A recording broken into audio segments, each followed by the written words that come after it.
All right, so here we are, the first episode, and probably like the 50th take. I have no idea anymore. I've lost count.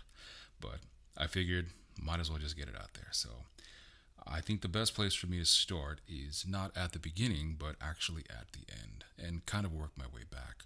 So let's start from the end. What am I doing this for? Why am I making all these videos?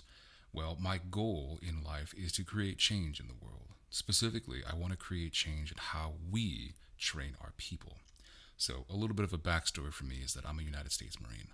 And even more so, I've also worked for the government for the last 7 or 8 years.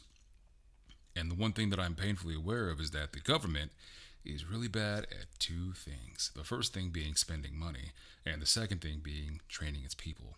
Now, I can't help with the first one, but I can help with the second one, which is why I created my business. Now, as to why I'm using storytelling, one, let's start from the beginning now. I have always been a storyteller ever since I was a kid. I originally started playing video games. That was my first immersive experience into the world of storytelling.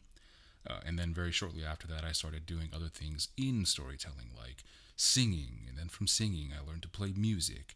And then from music, I learned to write. And I was an absolute abysmal writer, but I was 18, so what did you expect? After writing, I jumped into art, specifically painting Warhammer models. After painting Warhammer models, I jumped right into what I'm known best for, which is voice acting. And then from voice acting, I went into cinematography and acting. And then the last step so far is that I went from all of this content creation art into business.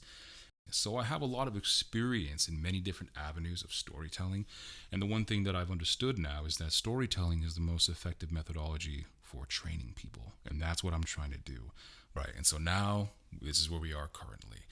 If I can learn to master storytelling, then I can teach other people how they can be storytellers and how they can utilize storytelling to teach the next generation. As my boy Gustav would say, for those who come after.